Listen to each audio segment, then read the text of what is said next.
Okay, let's talk about parenting and children and the facts and reality of their brain. Okay, you gave some to all the dogs. I don't think you even had enough time to walk over to where they are. Where's all the treats? Where'd you put them? You need to go put it on the other side of the fence so that you can give it to those dogs over there. Okay, well that was an epic failure of following my instructions. See, this is a perfect video for this moment. Go give it to the dogs. Go give it to the other dogs, please. The ones over there on the other side of the fence, please. Okay, well I guess it's valid. Bueno. No, you can't get in there until these dogs are done playing for a minute. Yeah, I need these dogs to be done playing, and then we'll let the other dogs we'll switch them. Where are you getting in? Oh, you have to wait. So in a minute. Yeah, in a minute. Not right now. Yeah, I know. I heard you. In a minute. I know you want to. I heard you. I understood. Yeah, okay. In a minute. Go play with your toys. Okay, that's all. I'm not saying any more, dude. Now it gets to be ignored. So children's brains are not fully developed. They're born narcissistic inherently. So they don't understand things, and they don't remember things, and they don't care about anything but themselves, period. That's the nature of a child's brain, how it's wired. So it doesn't matter how much you beat them or yell at them. You're not going to change the wiring of their brain, but what you are going to do is traumatize them. Are you going to come back in? Then why do I need the window open? Because. What do you need to do with the window open? I want to play the window open. Okay, you can stand there then with the window open since nobody's barking. So, I don't really know the exact date. Maybe around puberty or just before, like maybe between 11, 12, 13. It's possible. Kids can start they have their brain has developed to the point where they can be more discerning and remembering of things they need to do. But even adults have a hard time with that. You got to make a list, right? You got to set timers and shit, no matter what age you're at. So, I'm sure you can look that shit up. I'll let you go. Bueno, be quiet, Chip. So, Vincent. Hey, pendejo. Oh my Lord, Chip, you're a nightmare. Nightmare. Why are you barking at Vincent like a pendejo? Go to your cage. Go to the cage. Go bed. Go bed. Come on, we'll put you in bed. Yeah, go bed. Go on. You too, Whiskey. Alright. So. No, Cindy, if you know how I love how. No, I figured out. So we're not window. So that's a shortcut. Yeah. Well, I just figured out. I don't need to know that. I just. Okay, you don't need through yet. Very well. I thought you needed through. Then I'll get back in through my window.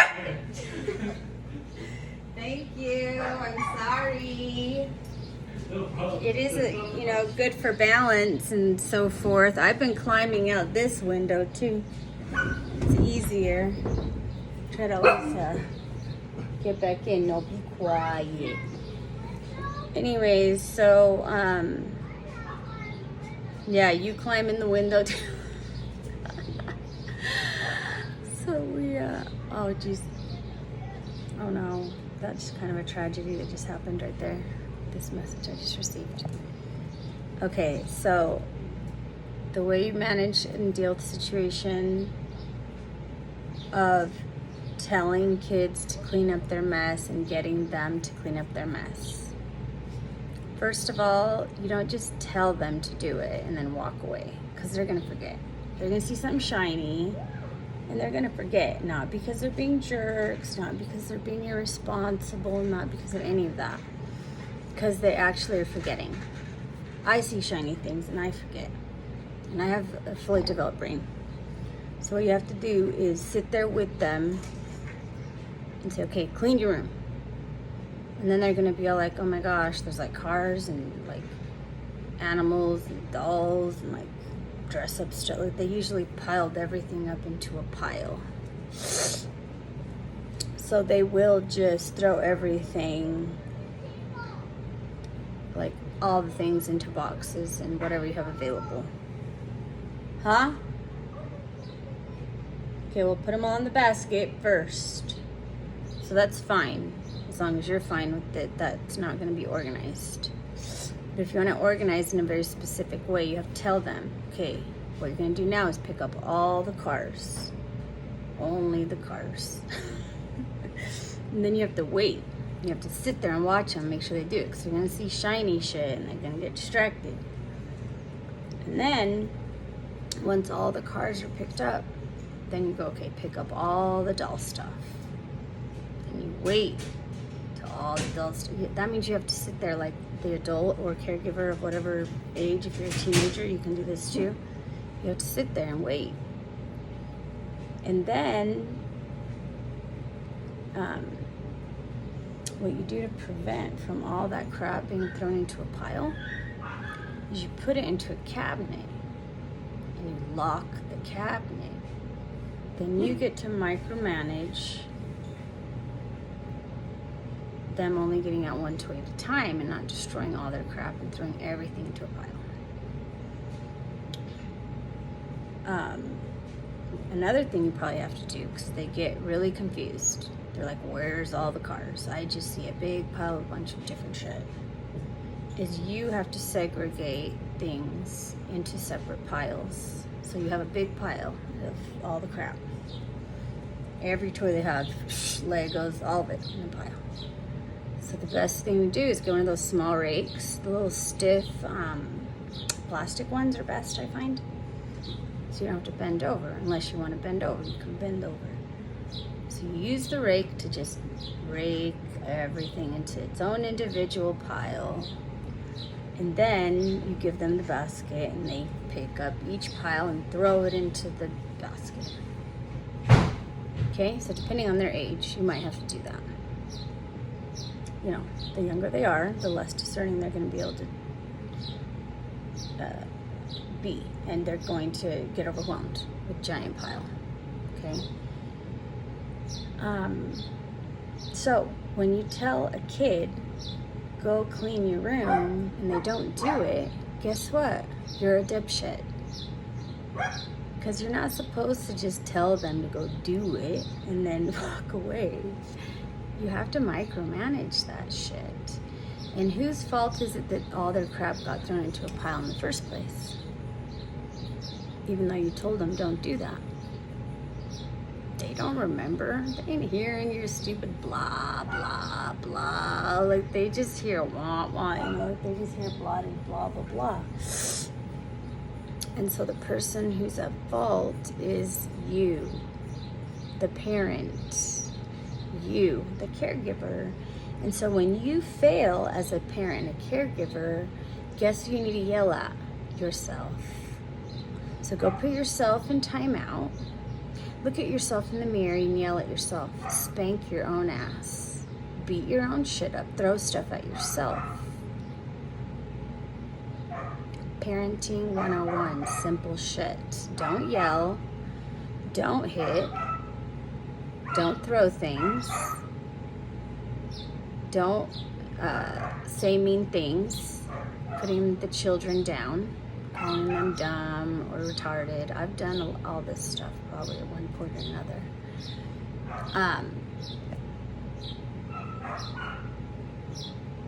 Until I realized there was abuse and that I wasn't going to do that. And changed. So all of those things are abuse, period. And it's you being a dipshit and it's you being a dumbass. Not doing your due diligence as a parent. Keep their stuff up. Lock it with an actual lock. Then they can't get into it. Because of course they want to get into it. It's their toys. They're all shiny and shit. And it's pretty and it's fun throwing in a pile. I don't even think they play with this shit like they're supposed to. They just want to throw it. And so it's important to let them play, but if it's going to frustrate you to have them trash all their crap, then micromanage that shit some more. It doesn't matter how much you talk or yell or flip out. The only person you're hurting is you and them, because that's traumatizing and they don't even get it. You're not actually teaching them anything. And maybe you're scaring them into behaviors over time, but then they're all traumatized and broken. And then they grow up and torture their wives and their children and their community because now they're crazy. Abusers of crazy shit that you taught them. So please and thank you. This is common sense. It's very simple. It's you, the parent's job, to constantly watch them. They're constantly being watched. They are not going to fuck shit up. Period. Lock them in a room with you when you need to take a nap. Make sure all your shit's locked up, high and locked up, so that they don't trash the stuff that you don't want trashed. Because it's not fair to you, like, for them, that you painted your house and got new carpet and everything's all perfect and shit. And then you weren't watching them, so they colored on your walls and threw and spilled shit all over your new carpet. That's your fault. And you don't get to get mad at them because you fucked up. Maybe briefly get mad at yourself, but mostly stop being a dipshit. Please and thank you.